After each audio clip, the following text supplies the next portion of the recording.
সুমাইয়া বিয়ের দিন কান্না চাপতে গিয়ে ঠোঁট কামড়ে ধরে, কারণ সে জানে এটা তার নিজের ইচ্ছার বিয়ে নয়। আপনি যদি আমাদের চ্যানেলে নতুন হন তাহলে অবশ্যই আমাদের চ্যানেলটিকে সাবস্ক্রাইব করে আমাদের পাশে থাকবেন। আমাদের চ্যানেলটি লাভ ক্যালেন্ডার নামেই পরিচিত। কথা না বাড়িয়ে গল্প শুরু করি। ঢাকার রাত যেন অন্য শহরের থেকে আলাদা। রাত 9টা পার হওয়ার পর গুলশান এভিনিউর রাস্তা একেবারে রঙিন হয়ে ওঠে। রাস্তার ধারে বড় বড় বিলবোর্ড, তাতে অভিনেত্রীদের হাসি মাখা মুখ, এক একটা যেন আলোর উৎসব। পাশ দিয়ে যায় দামি গাড়ি, কালো টিন্টেড গ্লাস, ভেতরে দেখা যায় না কারা বসে আছে। দূরে কোনো এক ফাস্ট ফুড রেস্টুরেন্টের ভেতর থেকে ভেসে আসে ভাজা চিকেনের গন্ধ। এই রাতের মাঝে এক কোণে দাঁড়িয়ে আছে ক্যাফে লাভ ইউ, ঢাকার নতুন প্রিমিয়াম কফি শপ। দেয়াল জুড়ে নিয়ন লাইট, কাঁচের দরজায় সোনালী লোগো। ভেতরে পা রাখলেই যেন মনে হয় আপনি বিদেশে চলে এসেছেন। একটা গোল টেবিলে বসে আছে 4 জন। মাহির, তার বয়স 23 বছর, ফর্সা গায়ের রং, চুলের জেল, মুখে দামি পারফিউমের গন্ধ, হাতে সর্বশেষ আইফোন, যা আসলে কিস্তিতে কেনা। তৃষা, 21 বছর, সোশ্যাল মিডিয়ার স্টার, চোখে স্মোকি মেকআপ, ঠোঁটে গাঢ় লিপস্টিক, হাতে ব্র্যান্ডেড ব্যাগ। আদনান, তার বয়সও 23 বছর, বিশ্ববিদ্যালয়ের ছাত্র, কিন্তু সবার জানা আছে পড়াশোনার চেয়ে পার্টি বেশি ভালোবাসে। সুমাইয়া, তার বয়স 20 বছর, তৃষার বন্ধু, মেকআপ কম, চুপচাপ, কিন্তু চোখ দিয়ে সব দেখছে। মাহির কফির কাপ হাতে নিয়ে বলে, বন্ধুরা শোন, লাইফ ছোট, এনজয় করো। ভালোবাসা এখন ফ্রি ফায়ারের মতো, ম্যাচ শেষ হলে নতুন রুম। সবাই হো হো করে হেসে ওঠে। তৃষা দ্রুত ফোন তুলে সেলফি তোলে। Night with crazy people, heart fire স্টোরিতে পোস্ট করে। এক মুহূর্তে লাইক আসা শুরু হয়, কমেন্টে লেখা gorgeous, goals, wow babe. Coffee টেবিলে আলো ঝলমলে হাসির আড়ালে কেউ বুঝতে পারছে না 4 জনের জীবনে শুরু হয়ে গেছে এক অদৃশ্য ফাঁদ। সবার মুখোশের আড়ালে। রাত প্রায় 12টা। তৃষা বাসায় ফেরে। দরজা খুলে দেন বাবা, মুখে বিরক্তি, চোখে ক্লান্তি। বাবা, তুই এবার এত রাত করে ফিরলি কেন? তৃষা মিথ্যে বলার জন্য প্রস্তুত।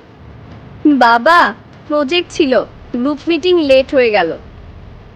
কথা না বাড়িয়ে বাবা ঘরে চলে যান। তৃষা দরজা লাগিয়ে নিজের রুমে ঢোকে। বড় আয়নার সামনে বসে মেকআপ মুছতে মুছতে নিজের চেহারা দেখে। মেকআপ ছাড়া চোখের নিচে হালকা কালো দাগ, ক্লান্তি আর একটা অদৃশ্য শূন্যতা। সে বিছানায় শুয়ে ফোন হাতে তুলে নেয়। স্ক্রিন ভরে আছে নোটিফিকেশনে, 350 লাইকস, 82 কমেন্ট। তৃষা হাসে, কিন্তু সেটা চোখ পর্যন্ত পৌঁছায় না। অন্যদিকে মাহির নিজের বাসায়, ছোট্ট ফ্ল্যাট, টেবিলে অগোছালো বইপত্র আর খালি কফির কাপ। সে নিজের ইনস্টাগ্রাম ফিড স্ক্রোল করে দেখে তৃষার ছবি কতজন লাইক করেছে। তারপর হঠাৎ আরেকটা ট্যাবে গিয়ে দামি শার্ট আর ঘড়ির অর্ডার দেয়। নিজেকে সবসময় ধনী দেখানোর জন্য যা প্রয়োজন, টাকা নেই তাই বন্ধুর কাছ থেকে ধার নেওয়ার সিদ্ধান্ত নেয়। পরদিন দুপুরে গুলশানের আরেকটা কফি শপে দেখা হয় মাহির আর তৃষার। তৃষা চুলের এক পাশ সরিয়ে মিষ্টি গলায় বলে, তৃষা শোন, আমার জন্মদিন আসছে, একটা দামি ব্রেসলেট কিনবি তো?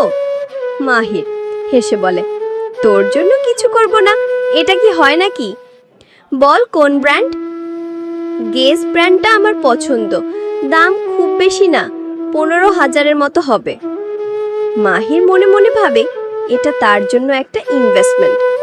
তৃষাকে খুশি রাখলে তার সোশ্যাল সার্কেলে মাহিরের নাম উঠবে, আর তৃষার সাথে ছবি পোস্ট করলে সবাই ভাববে সে বড়লোক। তৃষা কাপের কফি চুমুক দিতে দিতে বলে, তৃষা তুই জানিস আমার সাথে থাকতে হলে একটু স্ট্যান্ডার্ড রাখতে হয়। মাহির গলায় গর্ব মিশে বলে, চিন্তা করিস না, আমি পারবো। তাদের কেউ বুঝতে পারে না এই ছোট্ট চুক্তি তাদের জীবনের সবচেয়ে বড় বিপদ ডেকে আনতে চলেছে। বিশ্বাসঘাতকতা, গোপন ভিডিও ফাঁস আর সোশ্যাল মিডিয়ার ঝড়। শীতের সন্ধ্যা, গুলশানের রাস্তা ঘন কুয়াশায় ঢাকা। মাহির হেডফোনে গান শুনতে শুনতে হাঁটছে, হঠাৎ ফোন বেজে ওঠে। আদনান ফোন করেছে। আদনান: তোর সাথেই না, আরেকজনের সাথেও ঘোরে। মাহির রেগে বলে: কি বলছিস তুই? আদনান: আমার চোখের সামনে দেখেছি গত সোমবার তাকে। মাহির শুধু হালকা হাসে, কিন্তু সেই হাসির মধ্যে লুকিয়ে আছে বিচার করার দৃষ্টি। এক শুক্রবার রাতে মাহির আর তৃষা একসাথে গুলশানের একটা রেস্টুরেন্টে। খাওয়া দাওয়ার পর তৃষা বলে: চল একটু গাড়িতে বসি। গাড়ির ভিতর নরম আলো, পেছনে হালকা গান বাজছে। তৃষা হঠাৎ ফোন বের করে বলে: তৃষা, আমাদের কিউট মোমেন্ট ভিডিও করি, শুধু আমার জন্য, কারো সাথে শেয়ার করব না। মাহির একটু ইতস্তত করলেও শেষে রাজি হয়। তৃষা ফোনে রেকর্ড চালু করে, হাসি মুখে ক্যামেরার দিকে তাকিয়ে কয়েকটা রোমান্টিক মুহূর্ত ধারণ করে। মাহির ভাবে এটা হয়তো স্মৃতি হিসেবে থাকবে। কিন্তু কয়েকদিন পর তৃষার ফোনে হঠাৎ notification: your iCloud storage is full. Trisha settings check করতে গিয়ে বুঝতে পারে অচেনা ডিভাইস থেকে তার অ্যাকাউন্টে লগ ইন হয়েছে। সে ভয় পেয়ে লগ আউট করে, কিন্তু ততক্ষণে দেরি হয়ে গেছে।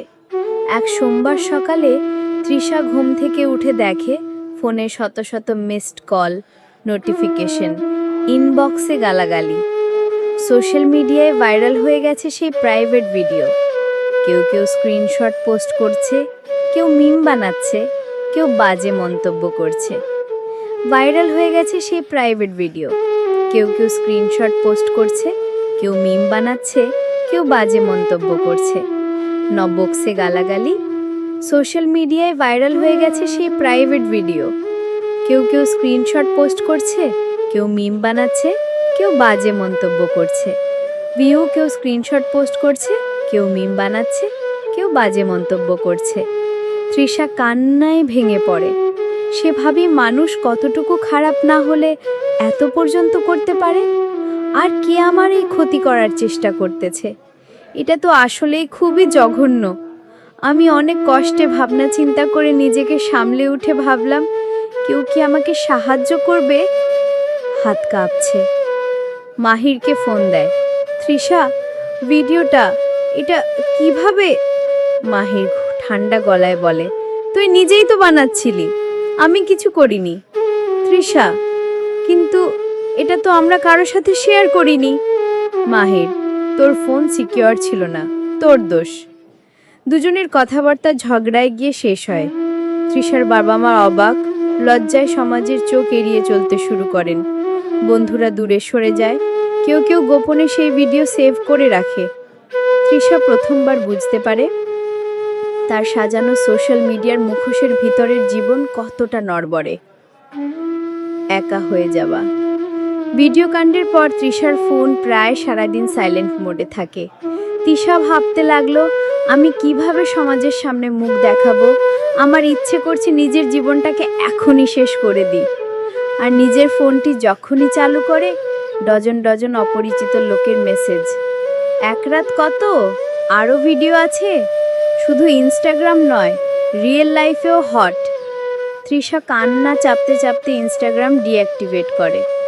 বাইরে বের হলে পাশের ফ্ল্যাটের আন্টিরা ফিসফিস করে, কেউ কেউ আঙুল তোলে। সে বুঝে যায় এখন তার জন্য এই শহরটাই যেন এক কারাগার। অন্যদিকে মাহির নিজের ইমেজ বাঁচাতে মিথ্যে গল্প ছড়ায়। তৃষা নিজেই ভিডিও ফাঁস করেছে, আমার কিছু করার ছিল না। কিন্তু বন্ধুদের মধ্যে কেউ বিশ্বাস করে, কেউ করে না। আদনান একদিন সরাসরি বলে, তুই সবসময় নাটক করিস, কিন্তু আসলে তুইও সমান দোষী। মাহির রাগে সেই বন্ধুত্বও শেষ করে দেয়। ধীরে ধীরে তাদের দুজনের কাছের মানুষ সবাই দূরে সরে যায়। তৃষা সারাদিন রুমে বসে থাকে, খাওয়া দাওয়া ঠিক মতো হয় না। তার মা একদিন এসে বলে, তুই এভাবে নিজেকে শেষ করে দিবি নাকি? তৃষা কিছু বলে না, শুধু জানালার বাইরে ফাঁকা দৃষ্টিতে তাকিয়ে থাকে।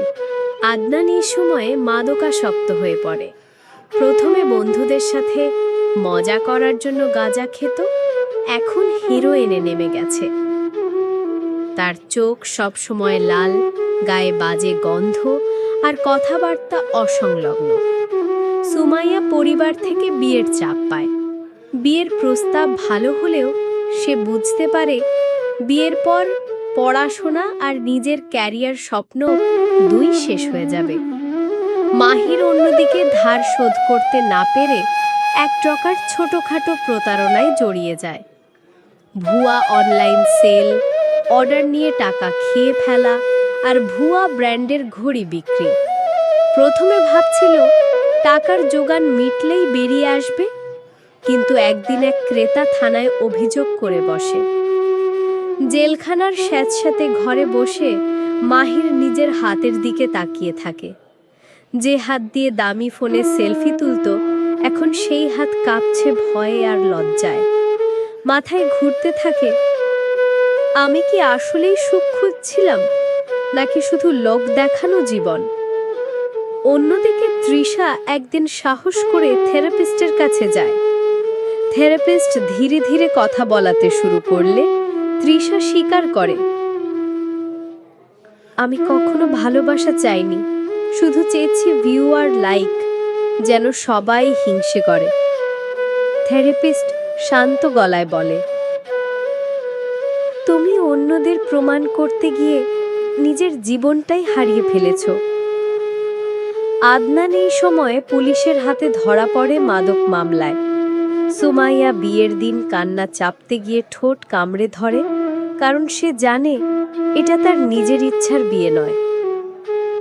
তৃষা থেরাপি চালিয়ে যেতে থাকে। প্রথম কয়েক সপ্তাহ শুধু কান্না, তারপর ধীরে ধীরে নিজের ভুলগুলো স্বীকার করতে শেখে। মোবাইলের আসক্তি কমায়, ধীরে ধীরে পড়াশোনায় ফিরে আসে। মা মাঝে মাঝে রুমে এসে পাশে বসে চুলে হাত বুলিয়ে বলে, তুই যদি চাস আমি সব সময় তোর পাশে আছি। তৃষা সেই ভালোবাসা অনুভব করে বহুদিন পর। আদনানকে পুলিশ থেকে জামিনে বের করে তার বাবা মা, তারা সরাসরি রিহ্যাব সেন্টারে ভর্তি করে দেয়।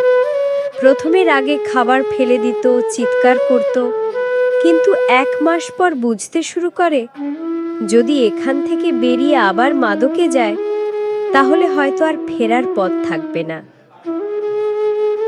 মাহির জামিনে মুক্তি পায়, কিন্তু আগের বন্ধু মহল, সোশ্যাল মিডিয়ার স্ট্যাটাস সব শেষ। মোবাইল হাতে নিলেও এখন আর পোস্ট করার মতো কিছু নেই। সে একটা ছোট্ট দোকানে কাজ নেয়, যেখানে দিনের শেষে হাতে কয়েকশো টাকা মজুরি থাকে। সুমাইয়া সংসার শুরু করে, তবে নিজের মতো। বিয়ের পর স্বামীকে বোঝায় সে পড়াশোনা শেষ করতে চায়। অল্প হলেও তার স্বপ্নের একটা অংশ বাঁচানোর চেষ্টা করে। 2 বছর কেটে যায়। তৃষা আবার সোশ্যাল মিডিয়ায় ফিরে আসে, তবে এবার ভিন্নভাবে। গ্ল্যামার শো অফ নয়, বরং সে বানায় ভিডিও, অনলাইন নিরাপত্তা, মাদক বিরোধী বার্তা, মানসিক স্বাস্থ্যের গুরুত্ব নিয়ে। তার কিছু পুরনো ফলোয়ার ফিরে আসে, কিন্তু এবার তৃষার কাছে সংখ্যার চেয়ে বার্তা বেশি গুরুত্বপূর্ণ। একদিন লাইভে এসে সে বলে, তৃষার ভুল আমার ভুলের মূল্য আমি দিয়েছি, আমি চাই তোমরা যেন একই ভুল না করো। মাহির ছোট দোকানের পাশাপাশি এক অনলাইন বিজনেস শুরু করে, কিন্তু এবার সত্যিকারের পণ্য বিক্রি করে। ধীরে ধীরে বিশ্বাস অর্জন করতে থাকে। সে বুঝে গেছে টাকার জন্য মিথ্যে মানে নিজের কবর ঘোরা।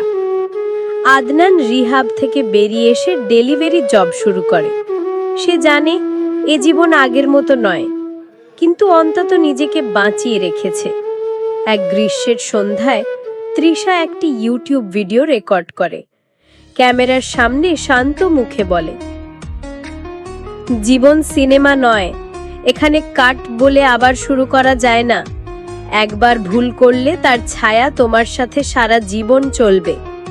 আমি ভুল করেছি, কিন্তু বেঁচে আছি, কারণ আমি সময় মতো থেমে গেছি। তুমি যদি এখনো ভাবছো সবাই করছে আমিও করব, তবে মনে রেখো সবাই পড়ে গেলে তোমাকে তোলার জন্য কেউ থাকবে না। ভিডিওটি কয়েক সপ্তাহ ভাইরাল হয়। অনেকে কমেন্টে লেখে, আপু, আপনার গল্প আমার চোখ খুলে দিয়েছে। আমি আর আগের মতো বেহিসেবি জীবন চালাবো না। তৃষা ক্যামেরা বন্ধ করে চুপচাপ আয়নার দিকে তাকায়। হ্যাঁ, ক্ষত রয়ে গেছে, কিন্তু এবার আয়নায় সে এমন মানুষকে দেখে যে ভুল থেকে শিখেছে আর অন্যদের শেখাতে চায়। শেষ, কিন্তু এই শেষটা এক ধরনের সতর্ক বার্তা, যেন বাস্তবে এমন গল্প আর না জন্মায়।